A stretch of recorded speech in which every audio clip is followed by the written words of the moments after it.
प्यारे बच्चों, सुधी हिंदी क्लासेस में आपका हार्दिक स्वागत है। यूपी बोर्ड 2024 में कॉमर्स वर्ग के जो बच्चे बैठ रहे हैं उनके लिए आज मैं 2024 का बोर्ड पेपर सामान्य आधारित विषय में आने वाले प्रश्नोत्तरों को लेकर आया हूं।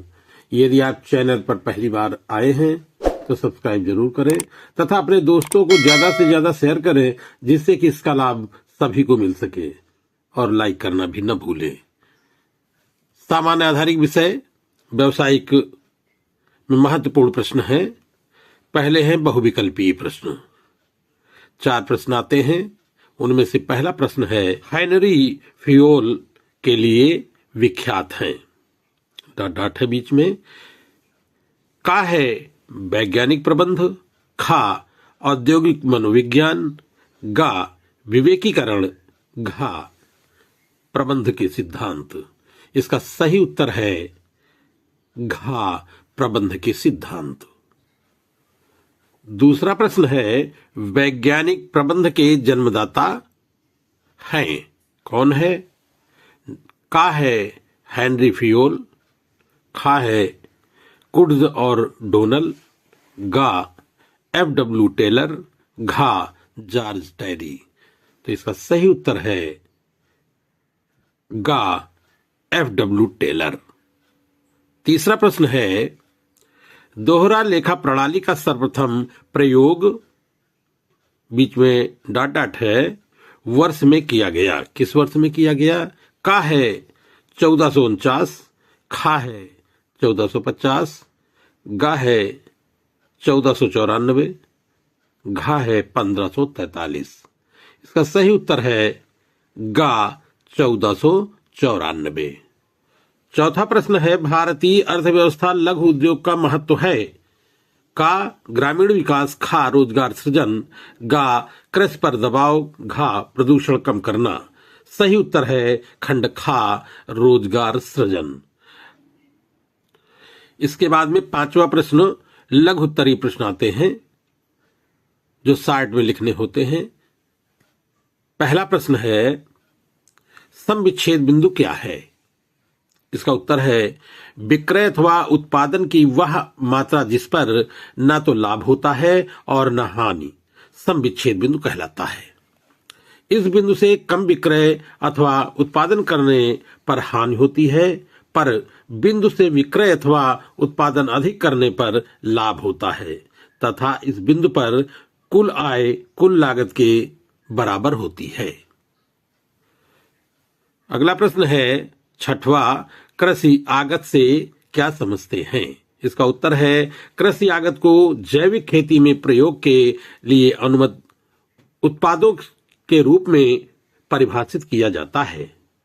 इसमें खाद्य पदार्थ, उर्वरक और अनुमत पौध संरक्षण उत्पादों के साथ साथ खाद्य उत्पादन में उपयोग किए जाने वाले सफाई एजेंट और योजक शामिल हैं।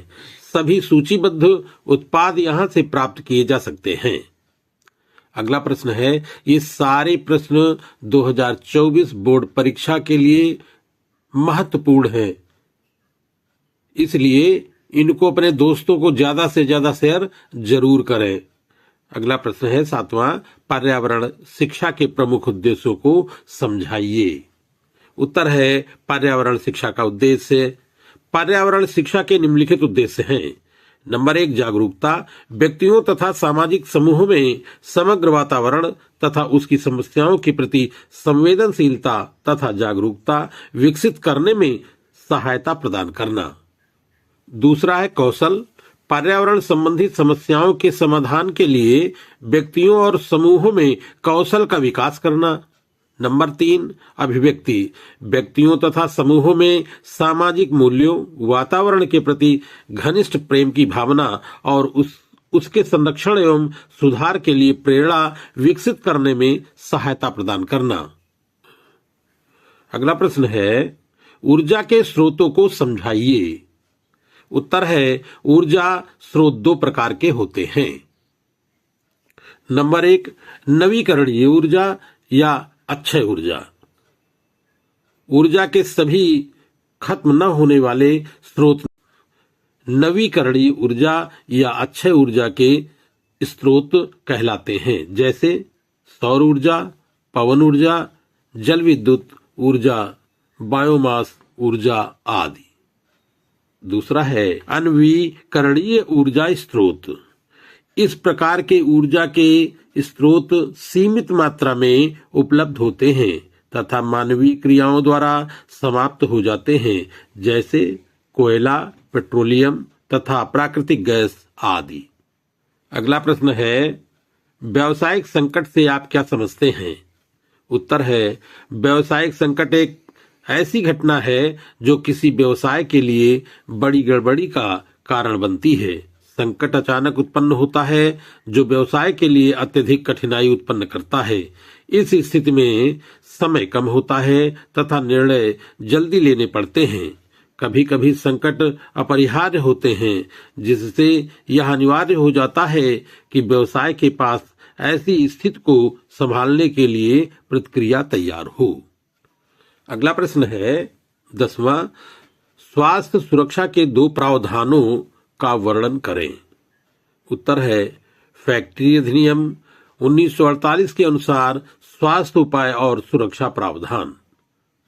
धारा 11 के तहत प्रत्येक कारखाने को खुद को साफ रखने और किसी भी नाली को उपद्रव से उत्पन्न होने वाले प्रदूषण से मुक्त रखने की आवश्यकता है।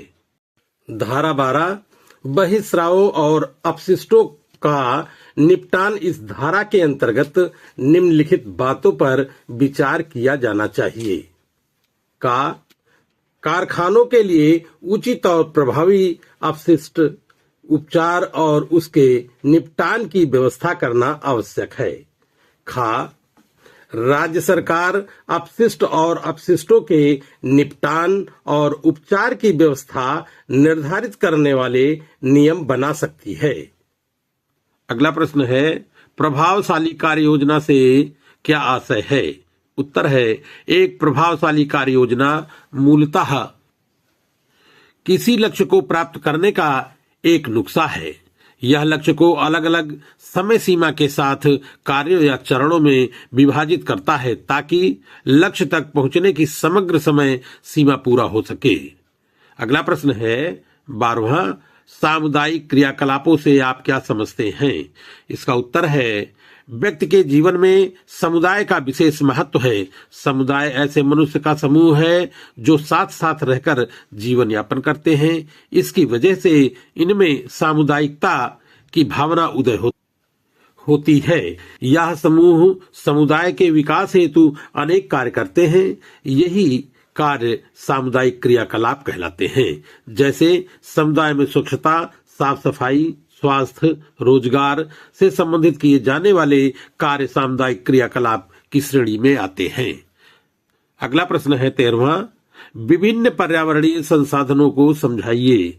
इसका उत्तर है पर्यावरणीय संसाधन वे संसाधन हैं जो प्रकृति से प्राप्त होते हैं और अन्य संसाधनों के साथ उपयोग किए जाते हैं। इसमें वाणिज्यिक और औद्योगिक उपयोग, सौंदर्य, मूल्य, वैज्ञानिक रुचि जैसे मूल्यवान विशेषताओं के स्रोत शामिल हैं।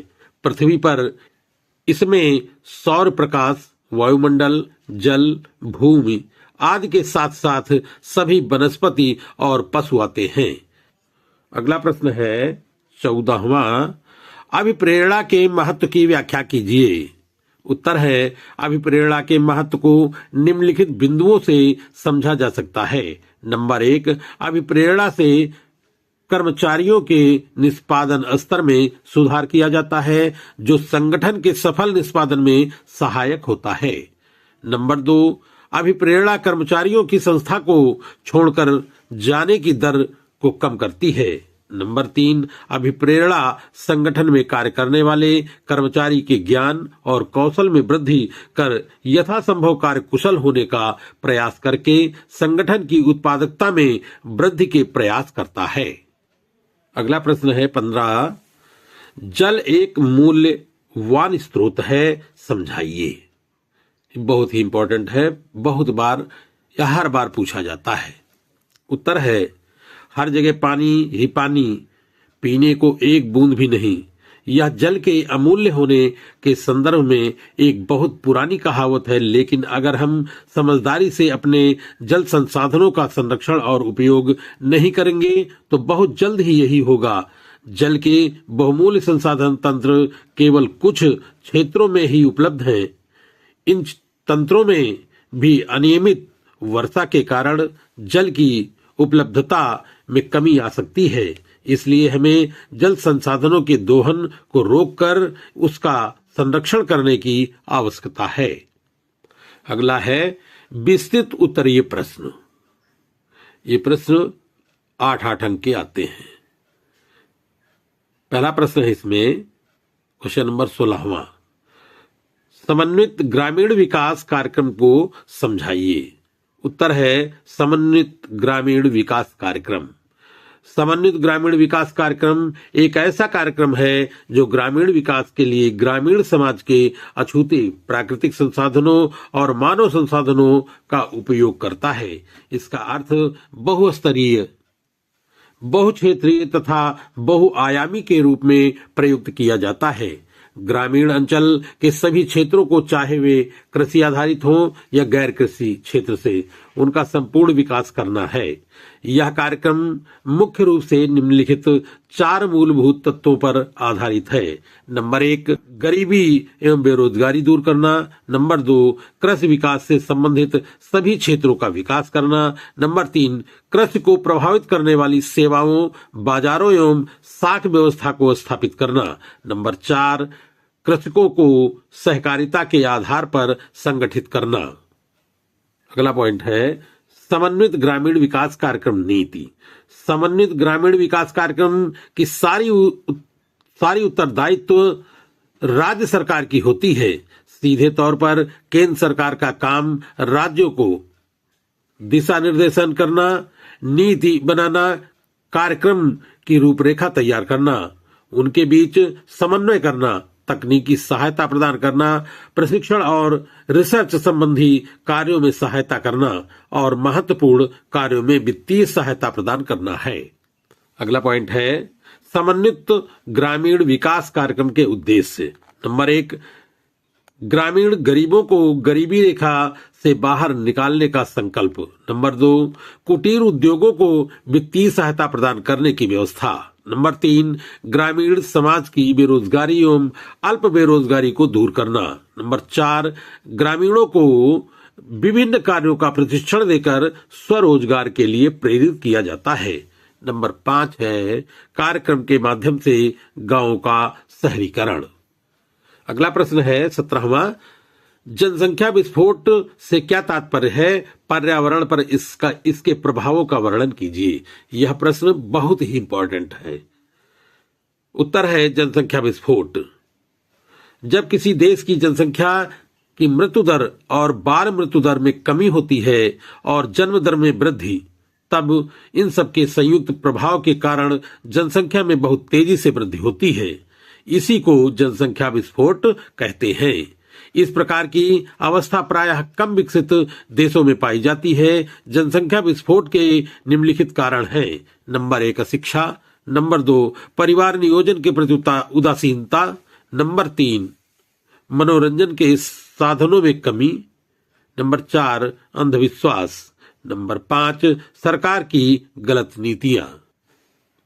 अगला पॉइंट है पर्यावरण पर जनसंख्या विस्फोट का प्रभाव। बढ़ती जनसंख्या का सीधा प्रभाव प्रकृति पर पड़ता है। सबसे बड़ा पर्यावरणीय प्रभाव ग्लोबल वार्मिंग की समस्या है। ग्लोबल वार्मिंग के कारण वातावरण प्रदूषण के साथ साथ पृथ्वी का तापमान बढ़ने और समुद्र जल स्तर के ऊपर उठने की भयावह स्थिति उत्पन्न हो रही है। इसके प्रभाव निम्नलिखित हैं। नंबर 1, उद्योगों की बढ़ती संख्या। जनसंख्या विस्फोट के कारण उद्योगों की संख्या लगातार बढ़ रही है, जिसके कारण पर्यावरण प्रदूषण हो रहा है। नंबर 2, वनों का विनाश। जनसंख्या विस्फोट के कारण शहर अनियमित रूप से फैलने लगते हैं। इस प्रक्रिया में सर्वाधिक हानि वनों को होती है, जिससे पर्यावरण प्रभावित होता है। नंबर 3 है वाहनों का बढ़ता प्रयोग। बढ़ती जनसंख्या के कारण वाहनों के प्रयोग में लगातार वृद्धि हो रही है, जिसके कारण पर्यावरण प्रदूषित हो रहा है। अगला प्रश्न है 18वां, व्यावसायिक जोखिम के कारणों की व्याख्या कीजिए। उत्तर है, व्यावसायिक जोखिम के कारण। व्यावसायिक जोखिम के प्रमुख कारण निम्नलिखित हैं। नंबर 1, प्राकृतिक कारण। प्रकृति एक स्वतंत्र घटना है, मनुष्य का इस पर कोई बस नहीं है। प्राकृतिक कारण ऐसे अनियमित कारक हैं जिनके विरुद्ध मनुष्य कोई पूर्व तैयारी नहीं कर सकता, जैसे भूकंप, बाढ़, सूखा आदि। प्राकृतिक आपदाएं व्यवसाय को प्रभावित करती हैं। नंबर 2, मानवीय कारण। अधिकांश जोखिम मनुष्य के गैर उत्तरदायी कार्यों से उत्पन्न होती है। कर्मचारियों की बेईमानी व्यवसाय के लिए भारी नुकसान पैदा कर सकती है, जैसे का है श्रम संघों द्वारा अविवेकपूर्ण ढंग से लिए गए निर्णय, जैसे हड़ताल, तालाबंदी आदि। खा है आपराधिक कार्य, जैसे चोरी, मिलावट आदि। नंबर 3 है यांत्रिक कारण। मनुष्य की तकनीकी अज्ञानता, कार्य अक्षमता तथा यांत्रिक दोषों के कारण भी अनेक प्रकार की जोखिम उत्पन्न होती है। इसके प्रमुख कारण हैं पुरानी मशीनों का ठीक प्रकार से कार्य न करना, बिजली फेल हो जाना आदि। नंबर 4 है आर्थिक कारण। आर्थिक कारण बाजार के कारण नुकसान की संभावना से संबंधित है। प्रतिस्पर्धा के स्तर में बदलाव के कारण सीधा असर व्यवसाय पर पड़ता है। इन जोखिमों के लिए उत्तरदायी मुख्य घटक निम्नलिखित हैं। नंबर 1, मांग के ढांचे में परिवर्तन। नंबर 2, ग्राहकों की क्रय शक्ति में कमी हो जाना। नंबर 3, बाजार में प्रतियोगिता का बढ़ना। नंबर 4, सरकारी नीति में परिवर्तन हो जाना। प्रश्न संख्या 19 है, कुटीर एवं लघु उद्योगों में अंतर बताइए। उत्तर है, कुटीर एवं लघु उद्योगों में निम्नलिखित अंतर है। नंबर 1, कुटीर उद्योग स्वयं अथवा परिवार की सहायता से चलाए जाते हैं, किंतु लघु उद्योगों में बाहर के श्रमिक नियुक्त किए जाते हैं। नंबर 2, कुटीर उद्योगों में अधिकतर कार्य हाथ से अथवा छोटे यंत्रों की सहायता से किया जाता है, किंतु लघु उद्योगों में शक्ति चालित मशीनों का प्रयोग किया जाता है। नंबर 3, कुटीर उद्योग में गुणवत्ता पर विशेष ध्यान नहीं दिया जाता, जबकि लघु उद्योग में गुणवत्ता पर ध्यान दिया जाता है। नंबर 4 है, कुटीर उद्योग में उत्पाद स्थानीय बाजार में परिवार के सदस्यों द्वारा बेचा जाता है। लघु उद्योगों में उत्पाद व्यापारी के माध्यम से बाजारों में बेचा जाता है। नंबर 5 है, कुटीर उद्योग ज्यादातर असंगठित तरीके से संचालित होते हैं। लघु उद्योग कुछ हद तक संगठित तरीके से संचालित होते हैं। नंबर 6 है, कुटीर उद्योग स्थानीय आवश्यकताओं को पूरा करने के लिए माल का उत्पादन करते हैं। लघु उद्योग व्यापक क्षेत्र में रहने वाले लोगों की मांग को पूरा करने के लिए माल का उत्पादन करते हैं। प्रश्न संख्या 20 है, सृजनात्मकता पर टिप्पणी लिखिए। उत्तर है, अर्थव्यवस्था के परिप्रेक्ष्य में सृजनात्मकता कुछ नया रचने, आविष्कृत करने या पुनर्सृजित करने की प्रक्रिया है। व्यक्ति क्षमता और प्रशिक्षण में आनुपातिक संबंध होता है। क्रो एवं क्रो के अनुसार सृजनात्मकता मौलिक परिणामों को अभिव्यक्त करने की एक मानसिक प्रक्रिया है।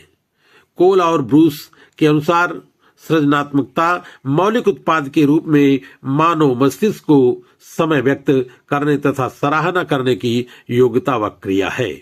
सृजनात्मकता के तत्व।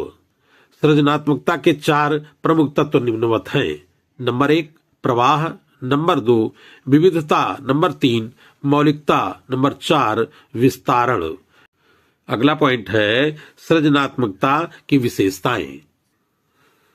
सृजनात्मक व्यक्तियों की निम्नलिखित विशेषताएं होती हैं। नंबर 1, दूरदृष्टि। नंबर 2, स्वतंत्र निर्णय क्षमता। नंबर 3, उच्च आकांक्षा। नंबर 4, गैर परंपरा विचारों में रुचि। नंबर 5, सृजन का गौरव। और नंबर 6, जोखिम उठाने को तत्पर। अगला पॉइंट है सृजनात्मकता को प्रभावित करने वाले कारक।